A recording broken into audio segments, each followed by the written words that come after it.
se você perguntar para esse balanceiro qual é o desvio de pesagem que ele pode ter, Por exemplo, é algo óbvio, mas com certeza ele não sabe. não sabe. Por quê? Porque ninguém contou, Porque ninguém falou. contou pra ele. Aí o outro ponto que vale ressaltar é o ponto seguinte da norma, que ela fala sobre equipamento de transporte. Que é o quê? É o caminhão betoneiro. Que é a maioria dos casos. Exatamente. Então, as espessuras que a gente está falando está na norma, a gente não criou, não inventou. E são mínimas para que você tenha um bom desempenho. Fala, engenheiro! Bom dia! Bem-vindo a mais um FVF Cast. Toda terça-feira, às 6h57 da manhã. No YouTube e Spotify. Eu sou o Vinícius. E eu sou o Matheus, e dando continuidade aos episódios que a gente já falou sobre indicadores para a concreteira, hoje a gente vai falar mais a fundo da 7212, a norma do concreteiro. A gente já falou aí, ó, de desvio padrão, desvio de produção, desvio técnico, quilos por MPa, FCK, porcentagem de FCK abaixo e MPa acima. Exatamente. E agora a gente vai entrar e destrinchar mais e detalhar mais a 7212. A ideia é que a gente fale não detalhadamente da norma 7212, ponto a ponto, mas a gente fez um apanhado de Pontos importantes. pontos importantes, relevantes, para que você tenha mais uma ideia do que um concreteiro deve fazer. Ele deve se nortear pela norma, né? Ela é um norte, é um caminho. Queria dizer hoje que nós estamos de design diferente. Os dois estamos de óculos hoje.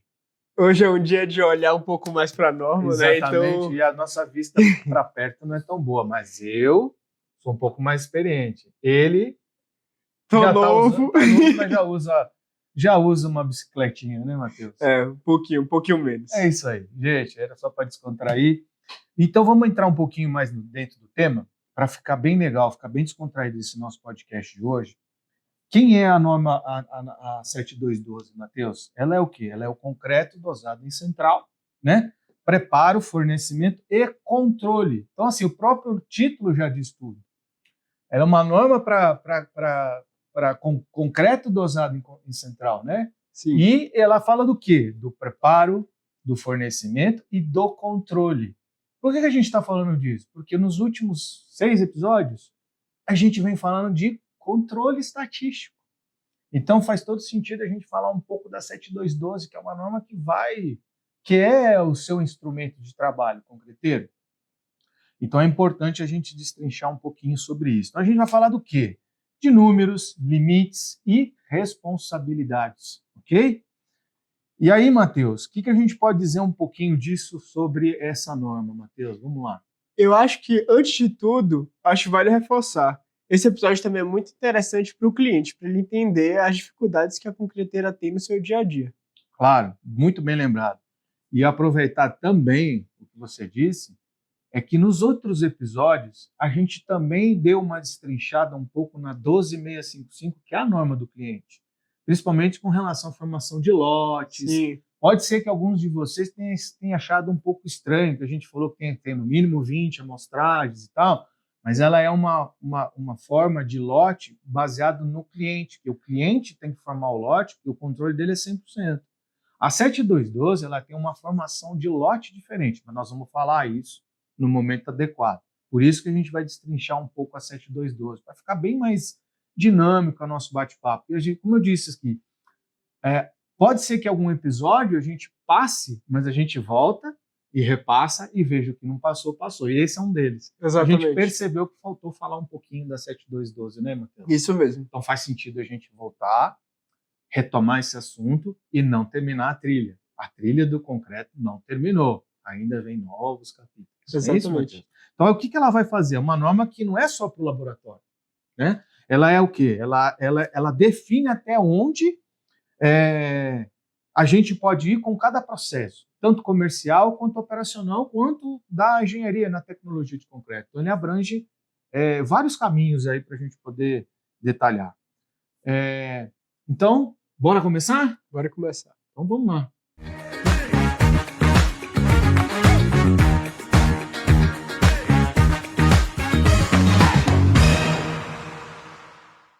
Retomando então aqui, gente. Faz uma provocação aí para esse tema de hoje, Matheus, que a gente está animado. Hoje eu tô animado. A provocação de hoje é: quando o concreto passa dos limites, o problema já começa na matriz, né? Na central. Já nasce errado. Então, por isso que a gente reforça: vale a pena e é necessário a 7212 debaixo do seu braço para você sempre saber os números corretos. Exatamente. E aí vem um jargão que a gente usa, não sei se todos conhecem, né? Mas é um complemento, né? E a norma avisa, né? A norma avisa. A norma avisa. O prejuízo vem porque alguém decidiu ignorar. Lembra de outros episódios aqui, até de uma entrevista que a gente teve com o professor Adalberto Chagas?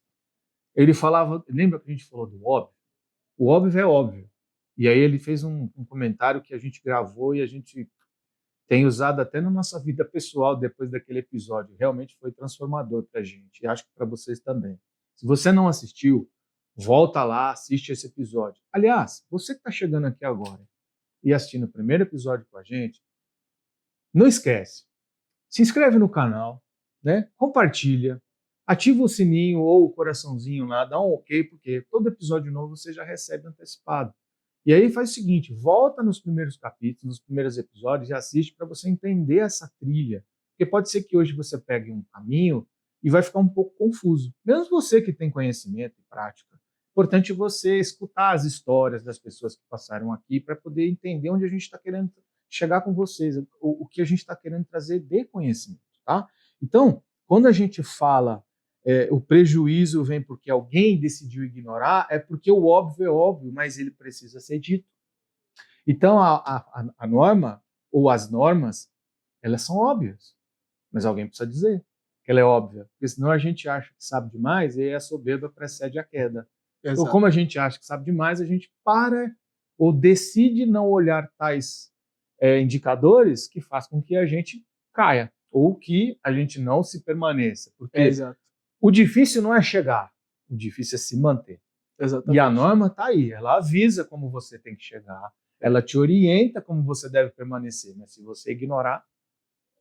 Por exemplo, se você perguntar para esse balanceiro qual é o desvio de pesagem que ele pode ter, por exemplo, é algo óbvio, mas com certeza ele não sabe. Não sabe. Por quê? Porque ninguém contou, ninguém falou. Contou para ele. E porque na cabeça do engenheiro é óbvio. É óbvio. Na cabeça do tecnologista, você que está aí nos ouvindo, é óbvio para você, mas não é óbvio para o balanceiro. Será que é óbvio para o seu encarregado? Será que o seu motorista sabe? Então a gente vai voltar lá nos primeiros episódios. Gestão de pessoas. Gestão de pessoas. Como montar um time, como montar uma equipe. Isso faz parte. O óbvio é óbvio e ele precisa ser dito, ele não pode ser ignorado, certo? Então, entrando nessa classificação, Matheus, que a gente fala da norma 7212, dos limites, eu acho que a gente pode começar pelos primeiros pontos, que é a classificação das centrais. Né? Quais são as classificações? Centrais, não usina. É uma coisa que é um termo que eu uso, e se a gente olhar a norma, ela também não fala usina, ela fala central. Por quê? Porque a central, ela recebe os materiais e quem mistura é o equipamento. 95% das centrais de concreto, o misturador é o caminhão betoneira. E é disso que nós vamos falar aqui agora. Exato. E ele está onde isso? Se a gente for lá no item 4 da 7212, está escrito o quê? Equipamentos, item 4. Ele destrincha 4.1, 4.2, 3, e vai indo. E vai numa sequência de falar da parte de equipamentos. Então a gente tem que começar por aí para vocês ficarem mais atentos. Nós temos aí, então, Matheus, são 4 tipos de centrais de concreto. Né? Nós temos misturadoras, dosadoras do tipo 2, dosadoras do tipo 3 e dosadoras do tipo 4. Detalhadamente, quando a gente fala desses tipos de dosadoras, a gente está falando do quê? Bom, se a gente olhar a tabela 1 do item 4, equipamentos, o que é o tipo 1?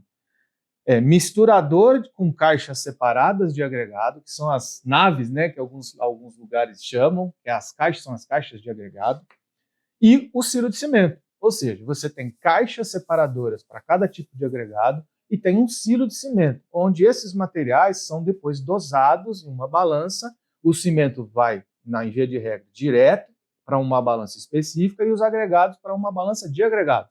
Então esse é o tipo 1 e é o mais usual aqui, acho que de todos de vocês. Aí a maioria de vocês tem esse tipo de equipamento. Eu posso dizer que 95%. Tá?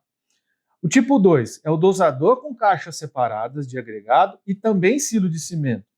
Só que aqui ele tem um dosador com caixa separada. Por quê? Porque no dosador 1, você pode ter o tipo central chamado Togô. E o que é o Togô? É uma caixa única, né? Onde você tem a pá carregadeira que faz a parte da balança. E pesa de forma acumulativa. De forma acumulativa, exatamente, Matheus. Então, você entra no nível de Togô, que é uma caixa única, e você coloca os agregados em uma sequência, e essa sequência é caminhada para dentro do caminhão betoneiro. O 2, você já tem a caixa separada. Eu acho que o que vale também reforçar aí dessa diferença dos dois é quando você tem as caixas separadas, ou seja, P4, P5, e a Togô, a diferença é você vai conseguir encontrar um desvio, que a gente vai falar posterior das pesagens, na caixa, em cada caixa das P4, P5 ou P6. Enquanto a Togô você não encontra o desvio pelo material. Você tem mais dificuldade de encontrar, porque a precisão está no operador de pá carregadeira. Lembra, vai de novo fazendo um link com os episódios anteriores, por isso que você tem que voltar, ouvinte, senão você vai se perder. Lá atrás a gente falou disso, quando o operador tem que ser capacitado. Lembra quando a gente falou de capacitação, treinamento? Por quê? Porque o operador precisa estar capacitado. Como ele vai operar se ele é o responsável pela pesagem? Exato. Né? Ele tem ali o dia a dia dele, ele pega uma habilidade sensacional, né? E a gente sabe disso. Mas se ele não for capacitado, meu amigo, seu desvio vai ser absurdamente fora das normativas. Exatamente. Se você não capacitar e não der importância do trabalho dele, ele não vai entender. E outro ponto ele tem a possibilidade de colocar brita 0 na brita 1 e você dificilmente vai encontrar. Só vai encontrar depois o caminhão pronto. Exatamente. Estourado. Lá, quando chegar na obra, era para entregar um brita 1, foi brita 0 e Perfeito. Aí a obra devolve. Perfeito. Só tem um problema. Se a gente não capacitou, vai acontecer isso. Vai. Se a gente capacitou, isso não vai correr. Vai. Tá? Então, são pontos óbvios, mas que precisam ser ditos, certo? Beleza. Então, a gente vai para o terceiro tipo de equipamento, que é o tipo 3. Ele é o dosador de pesagem direta dos agregados e silo de cimento. Ou seja, basicamente aqui é como se fosse um misturador. Nós estamos falando de um misturador, que é um caso mais raro dentro do negócio concreto. Então, assim, aonde que existem os misturadores? Na maioria dos casos. São obras de barragens ou obras, por exemplo, de um aeroporto, que é uma obra grande, e vai ter uma ampliação ou uma construção, e aí para você agilizar o processo, ou principalmente onde a gente vai encontrar misturadores de concreto, uma central misturadora, é em construção de pavimentos rígidos. Esse é o mais comum. Eu dei alguns exemplos de obra, mas o mais comum. Toda construção de pavimento rígido, assim, na maioria dos casos, que a gente vai ver pelo país, e vocês podem pesquisar aí, é sempre um misturador jogando numa caçamba, né, num caminhão caçamba, e não num caminhão betoneiro. Por quê? Ele vai lançar isso na pista e vem um equipamento que vem espalhando e já vem definindo o percurso. Então, esse misturador, ele tem uma eficiência muito grande e o seu controle é muito maior. Por quê? Você consegue realmente otimizar a estruturação dos traços com relação a cimento, a relação água-cimento, você consegue ter mais controle e precisão. Sim. Né? E aí a gente vem para o último ponto, que seria um misturador com automação. Ou seja, existem misturadores sem automação? Existem, mas são raros. Mas a norma diz que pode usar, né? Ela preconiza aqui. O que mais existe são misturadores com precisão com automação. Aí, meu amigo, fecha, né? Dependendo do nível da sua obra, aí, nós estamos dizendo aí de um pavimento rígido, que hoje está muito grande no país, a gente pode entrar aí, sugiro vocês entrarem aí no site do DENIT, em cada estado tem o seu DENIT, e você entrar e fazer uma pesquisa da quantidade de rodovias em pavimento de concreto vem sendo construída no país. A gente tem estados aí referendados com isso. O estado do Paraná é um dos que mais constrói pavimentos rígidos no país hoje. Tem, assim, muitos quilômetros para serem sendo construídos. Existe um projeto muito grande dentro do país para substituir rodovias em asfalto por concreto, por causa da durabilidade, menor manutenção, melhor desempenho para o usuário, que é o motorista, né, que é nós que trafegamos nas rodovias. Então, assim, tem uma série de benefícios. O que antes era um tabu em termos de preço, né, hoje já tem uma condição muito diferente, porque o preço hoje é melhor do que o asfalto, quando comparado, e aí você ainda tem o fator durabilidade, né? Então, assim, são vários fatores que já eram tecnicamente melhores, mas hoje, além de tudo isso, nós temos um custo menor. Exato. E aí a gente entra com um projeto que a própria Associação Brasileira, né, a BESC, né, dos concreteiros, vem fazendo um trabalho muito forte aí sobre o PUC, pavimento urbano de concreto. E isso tem avançado muito forte no país, e é por isso que muitos estados estão avançando com relação a pavimento de concreto. Aí é onde você pode encontrar as misturadoras automatizadas. Sim. Né? Então, fazendo um apanhado de estudos, são 4 tipos de equipamentos. O mais usual é o 1 e o 2, que nós estamos falando de centrais com caixas e silo de cimento.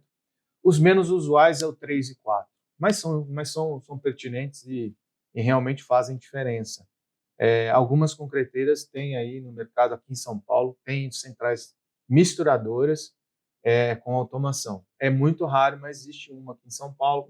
Não vou falar o nome até por ética, mas o mercado tem aí algumas empresas que estão aí dedicando uma parte da sua produção para esse tipo de equipamento.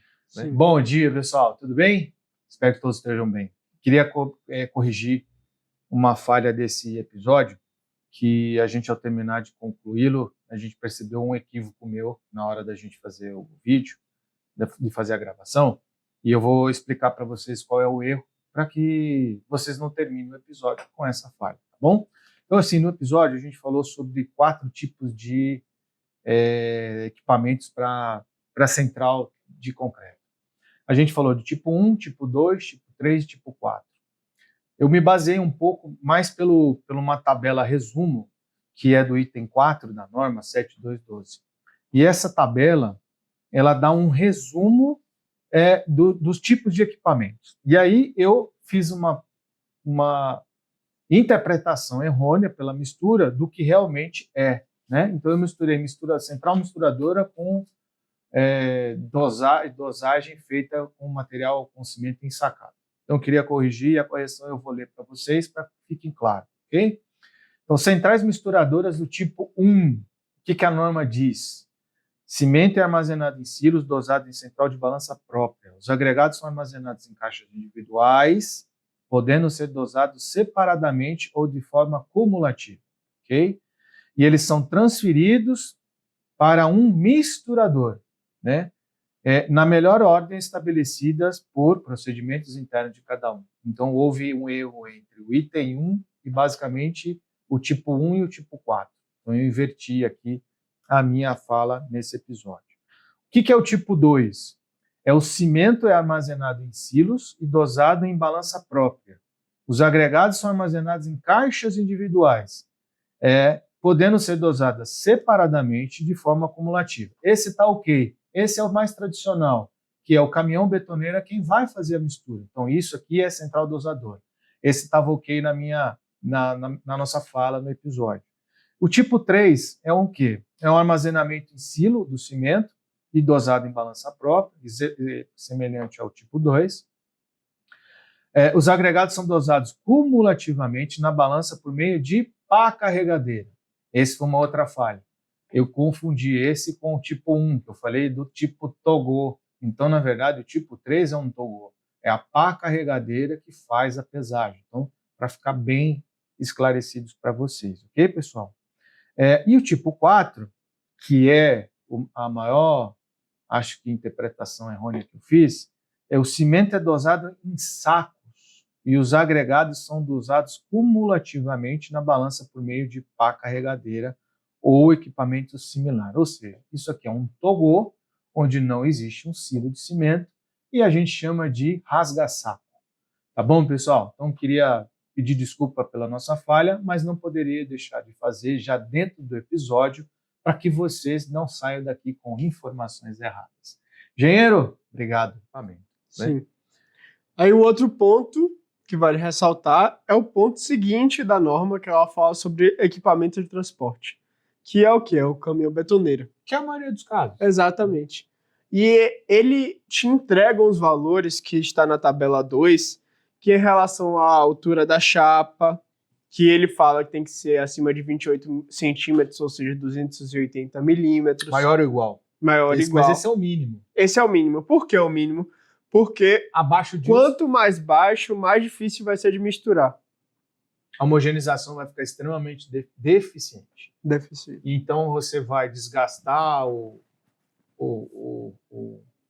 balão betoneira, você vai desgastar o equipamento para poder ter o mesmo resultado. E aí a dificuldade é que esse concreto não vai ser totalmente homogeneizado, e é onde você pode impactar no controle estatístico, que são os episódios anteriores que a gente vem falando. Sim. Então, assim, o que o equipamento influencia no seu trabalho, né? no seu controle estatístico. Né? Então, ele vai influenciar diretamente. Mas não é só a altura das facas. Ele também te dá a espessura da faca. Ele diz que tem que ser acima do que 2 milímetros. Essa é a espessura das chapas, tanto do balão quanto das facas. Isso. Não pode ser menor do que 2 milímetros. Né? Então, tem que ser pensando em durabilidade, né? Porque com o tempo o concreto vai comendo mais a chapa também. E outro ponto importante, com o tempo você tem que ir fazendo a sua manutenção no caminhão betoneiro. Então, não sei, dependendo do tamanho da concreteira, ter uma manutenção, se for ou terceirizado ou sua própria, para você ir ajeitando essas facas do caminhão betoneiro. Isso é manutenção preventiva. Exato. A gente chama de manutenção preventiva. Você ter o domínio de que chegar naquele mínimo é alertar para a gente ver até onde dura, e aí você está recompondo essas facas. Por quê? Porque você vai aumentar a vida útil do balão. Se você deixar ela chegar no nível mínimo, abaixo do mínimo, muito abaixo, pode ser que você não consiga nem restaurar o balão, e aí o seu custo vai ser muito pior, muito maior. Né? Então aí é questão de ter um controle aí de manutenção de frota, de ter uma preventiva, né? Do mesmo jeito que se troca óleo de um motor de carro, também troca do caminhão. E aí, quando você faz isso, você faz uma checagem geral de todo o equipamento. Então, as espessuras que a gente está falando está na norma, a gente não criou, não inventou, e são mínimas para que você tenha um bom desempenho. Ou seja, na maioria das vezes, quando você compra um equipamento, eles te entregam maior do que isso. É que o desgaste, com o tempo, vai fazendo com que ela diminua as espessuras, né? E a sua altura, no caso da faca. E aí, quando chega no mínimo, é uma hora que você tem que ligar o alerta e começar a ter um controle maior sobre isso. Então, o seu plano de controle de manutenção tem que estar mais apurado. Sim. Né? Ou terceirizado, ou interno, que é o próprio. Tem que estar bem linkado isso. Né? E aí, também, junto a isso da espessura, também tem o que não está escrito aqui, que é o concreto que fica preso nas facas. Que a gente fala que é concreto colado, né? Porque com o tempo, se você não fizer uma boa limpeza todo dia, se o seu motorista não foi capacitado e ele não tem o cuidado de limpar as facas no final do dia, fazer a limpeza e tal, a gente vai ter concreto impregnado. E aí isso também tem vários fatores que podem prejudicar. Primeiro, que vai piorar muito a mistura, a homogeneização. E segundo, que vai aumentar o peso da betoneira, podendo, inclusive, causar até acidente. Casos extremos aqui eu estou falando. Não estou falando que isso é uma regra, mas é um cuidado que você tem que ter. Então, são cuidados, né? Manutenção preventiva. Tem um outro ponto que ele fala, que é a velocidade de mistura, Matheus. Que são 12, maior ou igual a 12 rotações por minuto. Isso. Né? Então, assim, é o limite desejável para você fazer uma boa mistura. Então, veja, são 3 fatores: espessura, tamanho das facas, espessuras das chapas e rotação. Esses são os mínimos. Passou disso para baixo, diminuiu disso, é um alerta, tá? Está na norma isso, não somos nós que criamos. Mas eu queria fazer um adendo sobre esse item. Esse item específico, eu na época, já tem alguns anos isso, eu participei uma das primeiras revisões dessa norma, né? 7212. A última foi agora em 2021, né? Mas houve uma, eu acho que foi 2000 e quanto? Eu acho que foi 2014, 2013, uma dessas revisões de entre 2012 e acho que foi 2014, tá? Depois a gente olha e fala num próximo episódio, acho que foi de 2014. Eu participei ativamente dessa norma e era um item que, na época, o grupo que eu trabalhava e era responsável técnico, né, nacional, a gente tinha muito, muito cuidado com essa questão dos equipamentos e sabemos até hoje que faz diferença no nosso controle estatístico. E ele vai vai ajudar a gente a melhorar o nosso desempenho. E esse foi um fator que eu me recordo muito bem, que a gente foi para uma dessas reuniões de norma e eu fiz questão de convidar o nosso pessoal de manutenção, sabe? Para que eles pudessem colocar os parâmetros da época que a empresa utilizava como padrão. E como era uma situação nova, o ambiente ninguém tinha, assim, os nossos colegas, né, eu digo os concorrentes da época, com muito respeito, não tinham essas informações muito detalhadas. E a empresa que eu trabalhei na época, a gente tinha, assim, domínio de praticamente todas as áreas, sabe? E era uma coisa muito bem controlada dentro da companhia. E até hoje é. E esses números foram trazidos por nós na época. Seriam os mínimos para a gente ter considerações. Então, assim, eu fiz parte disso aqui, então é com muito orgulho que eu falo disso daqui. Não fiz sozinho, obviamente, tanto que eu estou dizendo aqui que a gente trouxe quem? A gente trouxe um responsável pela manutenção da companhia na época. Era um gerente que nós tínhamos na matriz da empresa, do qual apresentou uma proposta para a norma colocar, e essa proposta foi votada por todos os participantes da época, e lá foi votado que isso sim é um ponto positivo, do qual a gente, como tinha a expertise, dividiu com os colegas, para que todos tivessem uma boa prática. São as boas práticas. E acabou virando uma parte da norma. Então, esse quesito aqui eu particularmente participei ativamente. Então, eu acho interessante fazer esse comentário, porque foi uma época que eu participei bastante desses projetos normativos. E é o que a gente incentiva, né? E é o que a gente incentiva. Né? De você compartilhar o conhecimento e não guardar para si. É o que a gente está fazendo aqui. Exatamente. Né? Compartilhar conhecimento. Então, não adianta eu ter isso dentro da minha empresa e ninguém fazer. E aí, se a gente põe isso dentro de uma norma, a gente dá um direcionamento para todo mundo trabalhar igual. Exato. E aí, o que a gente faz quando a gente faz esse tipo de ação, Matheus? A gente sobe o nível.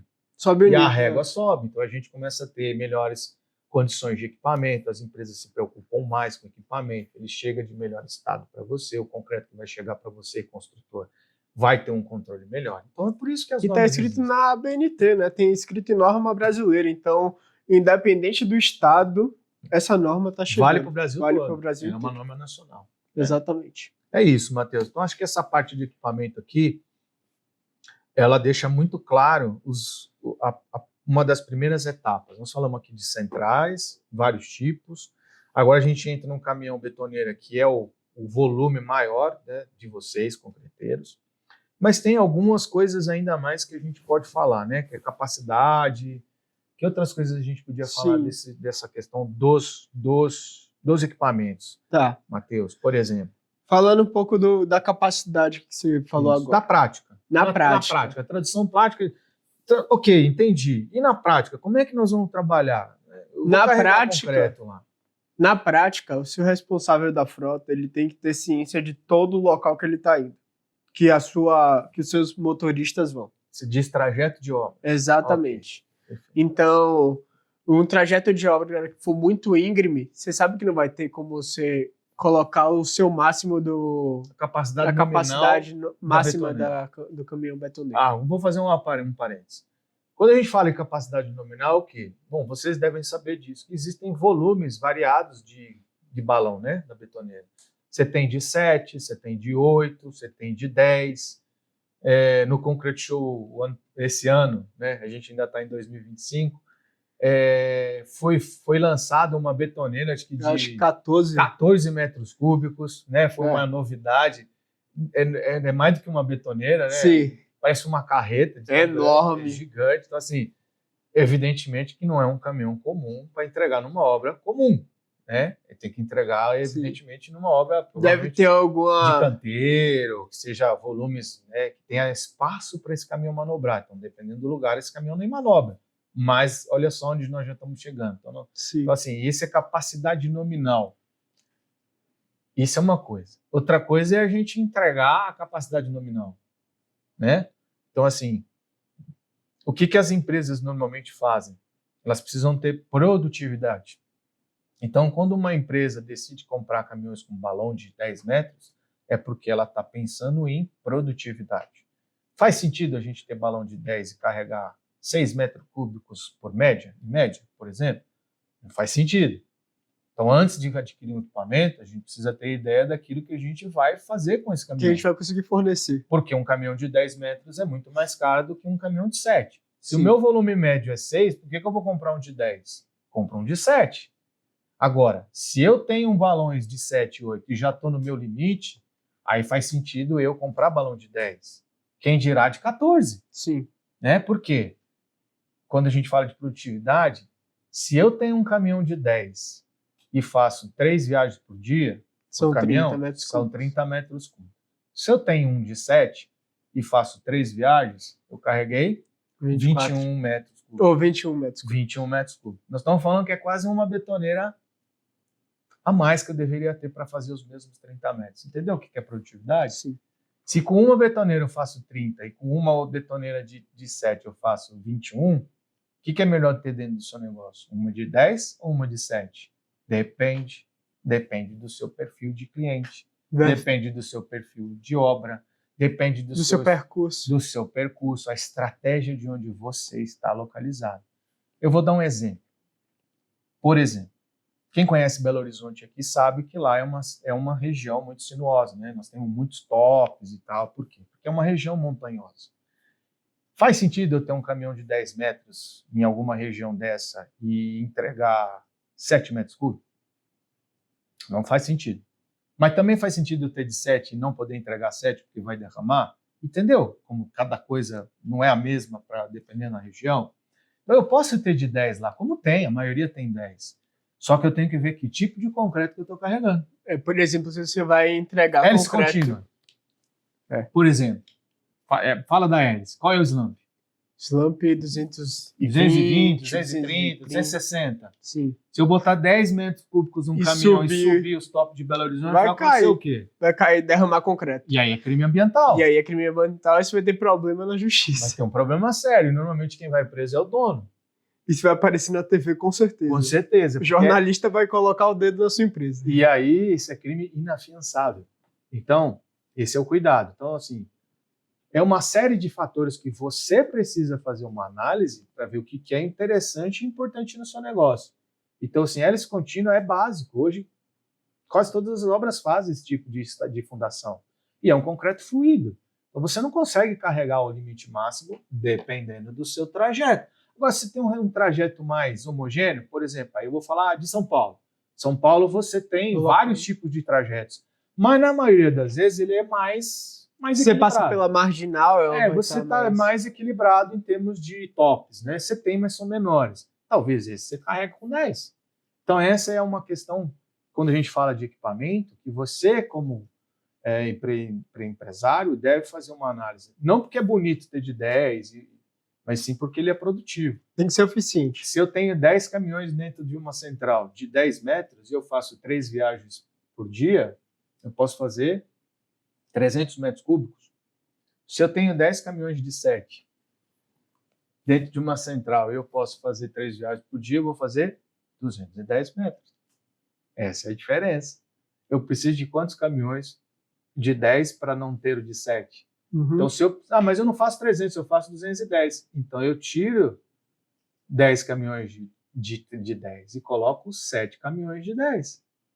E aí eu vou conseguir fazer o mesmo volume, Sim. com menos caminhões, ou seja, o seu investimento é menor. E com menos emissão. Com menos emissão de carbono. Com menos consumo de diesel. Com custo custo fixo de folha de pagamento menor, com tributação menor, ou seja, é uma série de fatores que você precisa fazer uma análise. Eu aqui não estou fazendo a conta exata, não, mas você pode fazer. Sim. Se eu preciso fazer 200 metros por dia, eu prefiro ter 5 caminhões de 10 ou 10 caminhões de 7? Uhum. Essa é a conta. Aí você faz, quanto custa um caminhão? A gente já falou em alguns episódios por baixo aí, os caminhões novos e modernos que temos hoje, que a maioria são de eixo duplo, aí, estão falando de 4 eixos, você vai pagar R$1 milhão, dependendo da marca do caminhão. Então, se eu tiver que ter 5, eu vou gastar 5 milhões, se eu tiver que ser 10, vão ser 10 milhões.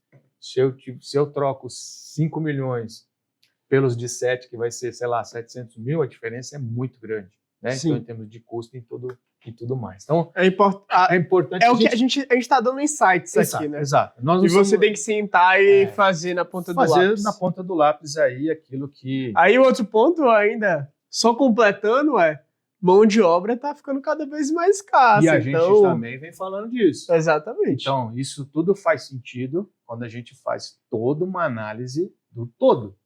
Então, perfil de obra, perfil de cliente, regional, qual é a região que você está, como é que ela não é, se é necessário balão de 10, de 7, de 8, de 5. Eu acho que de 5 quase nem existe mais, mas pode ser uma coisa atípica. Enfim, aqui são insights para que você possa administrar melhor isso dentro do seu negócio. Enfim, acho que esse episódio aqui, a ideia era a gente dar uma passada rápida, um pouco da 7212, né, Matheus? E aí, a pergunta que a gente sempre faz aqui, quando nós fazemos o nosso podcast é: qual a dica do episódio? A dica do episódio é ter o seu caminhão seu equipamento bem em manutenção em dia, né? Preventivo. Exatamente. Faça preventivo no seu a calibragem de suas balanças. E tem uma coisa.